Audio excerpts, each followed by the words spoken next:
po nating namataan si Bagyong Maymay at 185 kilometers kanluran ng Bacnotan, La Union as of 10 in the morning. Napanatili ang lakas at 65 kilometers per hour malapit sa kanyang gitna at may pagbugso hanggang 80 kilometers per hour. At kumilos ng pahilaga in the last 6 hours at 10 kilometers per hour, pero eventually kikilos po ito ng pasilangan or moving pabalik po dito sa ating kalupaan.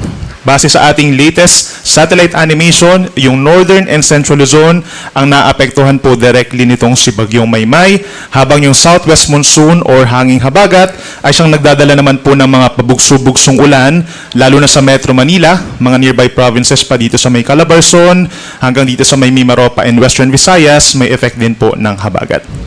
Samantala, si Typhoon with international name na Dolphin, ito po ay patuloy ang paglapit dun sa ating northeastern corner ng ating PAR at nasa layong 1,765 kilometers east-northeast of extreme northern Luzon. So sa ngayon po, nasa 155 kilometers per hour yung taglay niya na hangin malapit sa kanyang mata, may pagbugso hanggang 190 kph at mabagal na kumikilos west-northward at 15 kilometers per hour.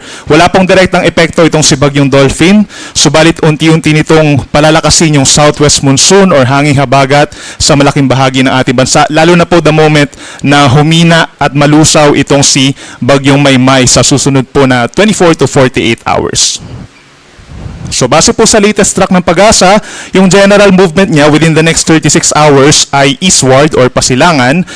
Mamayang gabi po, ito ay posibleng mag-landfall po dito sa may pagitan ng La Union at Ilocos Sur as a tropical storm. And then pag nagkaroon po ng interaction sa lupa, posible itong humina bilang isang tropical depression.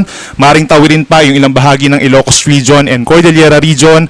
At pagsapit po bukas ng tanghali or hapon, ito ay hihina bilang isang low pressure area habang nandito sa may Cagayan Valley.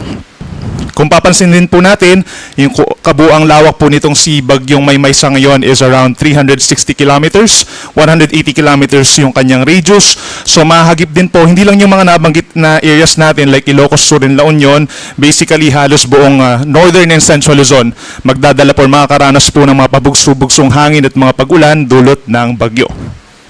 So sa ngayon, meron na po tayong wind signal number 2, given na ito ay tropical storm category. Ito ay ang mga probinsya po ng Ilocos Sur, northern and central portions of La Union, gayon din ang northwestern Pangasinan, southwestern portion of Abra, western portion ng Mountain Province, at dito rin po sa northwestern portion of Benguet. Habang meron naman tayong wind signal number 1 in other areas pa po of northern and central Luzon, Ilocos Norte, natitirang bahagi ng La Union at Pangasinan, gayon din ang buong Apayao, rest of Abra signal number 1, Kalinga, rest of Mountain Province, Ifugao, rest of Benguet, gayon din po ang mainland Cagayan, Isabela, Quirino, and Nueva Vizcaya, at signal number 1 din po sa hilagang bahagi ng Central Luzon, kabilang ng northern Zambales, northern Tarlac, northern Nueva Ecija, at northern and central portions of Aurora. So yung mararamdaman po na hangin sa mga lugar na ito ay posibleng maramdaman as early as this afternoon po at posibleng magtagal hanggang bukas, given nga napapalapit na itong si Bagyong Maymay sa kalupaan po ng Ilocos region at tatawid po, posibleng tawirin nga itong Cordillera region and Cagayan Valley. So yung mga may signal number 2, itong nakikita natin na may kulay red, posible po sila makaranas ng mga hangin na gale force winds or may kalakasang hangin na posibleng magdulot po ng pagkasira ng maliliit na puno at mga pananim, posibleng makasira po ng mga ilang struktura po na yari sa light materials at makapagpatumba rin ng ilang poste po na may hina. Samantala yung signal number 1 po, more on strong winds po or malalakas na hangin. Ito naman po yung tinatawag natin na impact-based forecast po pagdating po sa severe winds o yung mararamdaman po na malalakas na hangin. And given naman po na itong si Bagyong Maymay ay hindi naman lalakas pa bilang isang typhoon or super typhoon at posible nga pong humina agad pagtama po sa kalupaan, by today and tomorrow yung assessment po natin ay minimal or halos wala pong mararamdaman kung pagbabasihan po natin yung kabuuan talaga ng isang lugar, because we are considering as well kapag meron tayong mga ganitong forecast, yung vulnerability o yung chance po na makaranas sila ng mga impacts pagdating po sa malalakas na hangin. So we're setting aside with this forecast muna yung mga separate pa po yung forecast natin pagdating sa impacts sa malalakas na mga pag-ulan. We're focusing here po sa malakas na hangin and so far minimal naman po. So pagdating naman sa severe winds, posible rin po makaramdam ng pabugso-bugsong hangin yung ibang bahagi po ng ating bansa. Yan po ay dahil sa periphery o yung outer part ni Bagyong Maymay plus the southwest monsoon or hanging habagat na patuloy nga na lumalakas. So by today, most of Luzon and Visayas, gayon din po ang Surigao del Norte, Dinagat Islands, Misamis Provinces, Agusan del Norte, Camiguin, Lanao Provinces, gayon din ang Zamboanga del Norte, meron din po pabugso-bugsong hangin, Maguindanao del Norte, Sultan Kudarat, Sarangani, pababa po ng Davao Occidental and Davao Oriental. And most of the country po, pagsapit po bukas at sa Friday, dahil sa southwest monsoon, pabugso-bugso din po yung mararamdamang hangin, not necessarily ibig sabihin na meron tayong panibagong bagyo. Pagdating naman po sa pag-ulan, within the next 24 hours, crucial part po ito because we're seeing na yung epekto nitong si Bagyong Maymay plus the southwest monsoon mararamdaman po sa malaking bahagi ng Luzon, lalo na sa western section. So binalik po natin yung possible na 200 millimeters or higher over La Union and Benguet provinces within the next 24 hours dahil ito nga yung part kung saan posible maglandfall mamayang gabi ditong si Bagyong Maymay. At we're also giving emphasis po no, dun sa mga areas kagaya dito sa may western side ng Benguet kung saan nakasalubong or nakaharap po sila dun sa direksyon ng hangin. So mas mataas yung possibility of heavy rainfall na posibleng mag-cause nga po ng malawakang pagbaha or malawakang pagguho ng lupa sa mga mountainous areas. And then doon sa mga low-lying areas naman dito sa may La Union, possible po yung mga pagguho ng lupa or baha at saka po yung pag-apaw ng mga kailugan natin dyan. Tapos, yung kulay orange naman po, 100 to 200 millimeters, posible rin po na mag-cause ito ng mga flash floods or landslides within 24 hours. So, yung mga lugar kagaya po ng Ilocos Sur, Abra, Pangasinan, and Zambales, yan po ay direktang epekto na nitong si Bagyong Maymay and other areas pa po dito sa may Cordillera region, ngayon din ng Ilocos Norte, Nueva Vizcaya, posible po yung 50 to 100 millimeters hanggang bukas po ng tanghali. Ngayon din sa may Tarlac, Nueva Ecija, Bataan, Pampanga at Bulacan. Metro Manila, posible pa rin po yung higit sa 50 millimeters na ulan sa susunod po na 24 oras.